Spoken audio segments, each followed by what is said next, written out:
अस्सलाम वालेकुम। आपको पता है कि 30वां सिपारा है। सूरह फजर पढ़ेंगे और उसको कंटिन्यू करेंगे। बिस्मिल्लाहिर्रहमानिर्रहीम। वक्त फजर की कसम 1 और 10 रातों की 2 और जुफ्त और ताक की 3 और रात की जब जाने लगे 4। क्या अक्लमंदों के लिए इसमें काफ़ी कसम है 5। क्या तुमने नहीं देखा कि तुम्हारे रब ने आद के साथ क्या किया 6 यानी कौमी इरम के साथ जिनके सतून जैसे कद क़ामत थे 7 और जिनकी तरह शहरों में कोई शक नहीं पैदा किया गया 8 और समूद के साथ क्या किया जो वादी कुरा में पत्थर तराश कर घर बनाते थे 9 और फ़िरौन मेखों वालों के साथ क्या किया 10 जो मुल्क में सरकश हो रहे थे 11 इनमें बहुत सी खराबियां करते थे 12 तो तुम्हारे परवरदिगार ने उन पर अजाब का कोड़ा नाजिल किया 13 बेशक तुम्हारा परवरदिगार ताक में है 14 तो इंसान को जब उसका रब आजमाता है तो इसको इज़्ज़त और नेमत बख्शता है तो कहता है कि आहा मेरे परवरदिगार ने मुझे इज़्ज़त बख्शी 15 और जब उसको आजमाता है यानी उस पर रोज़ी तंग कर देता है तो कहता है मेरे रब ने मुझे जलील किया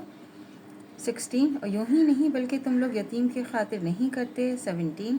मिस्कीन को खाना खिलाने की तरगीब नहीं देते 18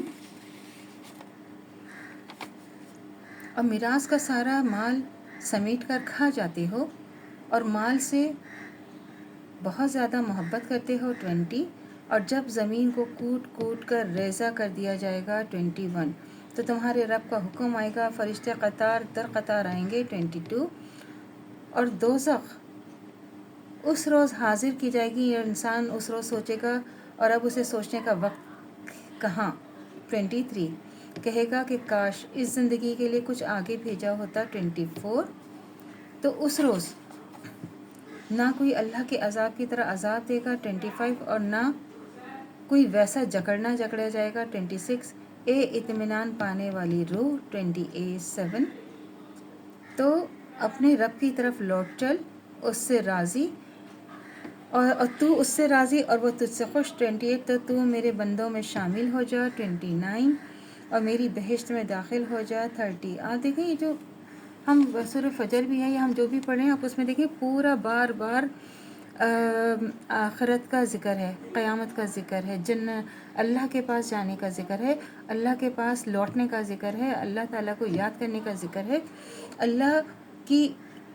जो अल्लाह की वहदानियत है अल्लाह का ज़िक्र है कि अगर हम अभी भी अल्लाह के पास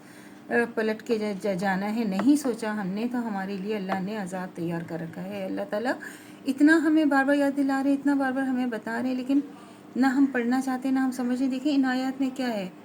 कि इंसान क्या सोचे कि काश हमने आगे कुछ भेजा होता, काश हमने अल्लाह को राज़ी किया होता, काश हम अल्लाह की रज़ा में राज़ी होते, काश हमने अल्लाह की बात मानी होती। तो लेकिन इंसान कितना नाशुक्र है, बार बार अल्लाह के याद दिलाने बताने के बावजूद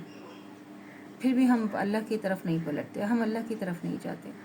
तो अल्लाह से दुआ करनी चाहिए जो हमारे ईमान है मुत्तक़ीन क़ाइम दाइम रहे, ख़ात्मा बिल खैर ईमान पर हो। इजाज़त दीजिए, अल्लाह हाफ़िज़। मेरे चैनल को लाइक कीजिए, शेयर कीजिए, सब्सक्राइब कीजिए। शुक्रिया।